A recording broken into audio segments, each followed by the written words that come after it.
రాజమౌళి దర్శకత్వంలో వచ్చిన RRR cinema తర్వాత రామ్ చరణ్ చేసిన సినిమా కావడంతో గేమ్ చేంజర్పై డైరెక్టర్ శంకర్ పూర్తి ఫోకస్ పెట్టారు.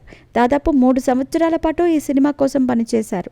మధ్యలో ఇండియన్ 2 సినిమా కూడా పూర్తి చేసిన ఈ సినిమాపైనే ఎక్కువ ఫోకస్ పెట్టారు.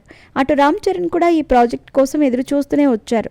ఎంతలా అంటే వేరే ప్రాజెక్టుల్లోకి అడుగు పెడితే మళ్ళీ లుక్స్కి ఇబ్బంది అవ్వకూడదని రామ్ చరణ్ ఈ సినిమా కోసం టైం కేటాయించారు. చివరికి శంకర్ తీసిన ఈ సినిమాతో నిర్మాత దిల్ రాజుకి పెద్ద దెబ్బే పడిందని చెప్పొచ్చు. అయితే ఒక వర్గం వారు మాత్రం ఈ సినిమాకి డబ్బులు పెట్టింది జీ సంస్థ అని, ఈ సినిమా హక్కులను జీకి దిల్ రాజు ఎప్పుడో అమ్మేశారు కాబట్టి ఈ ప్రాజెక్ట్తో దిల్ రాజు కోల్పోయింది ఏమీ లేదని అప్పట్లో కామెంట్లు చేశారు. అయితే ఇప్పుడు ఈ సినిమా ఫలితంపై దిల్ రాజు తమ్ముడు శిరీష్ ఊహించని కామెంట్లు చేశారు. తాజాగా ఒక ఇంటర్వ్యూలో పాల్గొన్న దిల్ రాజు తమ్ముడు శిరీష్ మాట్లాడుతూ రామ్ చరణ్ ఇమేజ్కి డ్యామేజ్ అయ్యేలా ఆయన కామెంట్ చేశారు. గేమ్ చేంజర్ సినిమా పోయిన తర్వాత మాకు ఎవరైనా సహాయం చేశారా? అటు రామ్ చరణ్ కానీ ఇటు డైరెక్టర్ కానీ కనీసం కర్టసీ కోసమైనా ఫోన్ చేసి మాట్లాడలేదు అంటూ చెప్పుకొచ్చారు.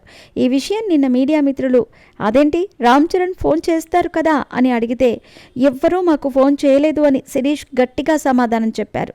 దీనికి తోడు సాధారణంగా నష్టం వస్తే రెమ్యునరేషన్ వెనక్కి ఇస్తారు కదా, అలా ఇవ్వమని మీరేమైనా అడిగారా అని అడిగితే మాకివ్వలేదు, మేము అడగలేదు, ఆ స్థాయికి మా సంస్థ ఇంకా దిగజారలేదు, మాకు నచ్చి ఈ ప్రాజెక్ట్ చేశాం, మేమే డబ్బులు పోగొట్టుకున్నాం అంటూ శిరీష్ చెప్పుకొచ్చారు. అయితే ఇప్పుడు రామ్ చరణ్ గురించి శిరీష్ చేసిన కామెంట్లు సోషల్ మీడియాలో వైరల్గా మారుతున్నాయి. ఇక్కడ ఆశ్చర్యపోయే విషయం ఏంటంటే తాజాగా దిల్ రాజు నిర్మిస్తున్న తమ్ముడు సినిమా ట్రైలర్ లాంచ్ ఈవెంట్లో దిల్ రాజు మాట్లాడుతూ గేమ్ చేంజర్ రూపంలో రామ్ చరణ్కి సరైన హిట్ ఇవ్వలేదని గిల్టీ ఫీలింగ్ ఉండిపోయింది. త్వరలోనే మంచి ప్రాజెక్ట్ సెట్ చేస్తున్నాను, పనులు కూడా స్టార్ట్ అయ్యాయి, అన్నీ త్వరలోనే ప్రకటిస్తానని దిల్ రాజు చెప్పుకొచ్చిన విషయం తెలిసిందే.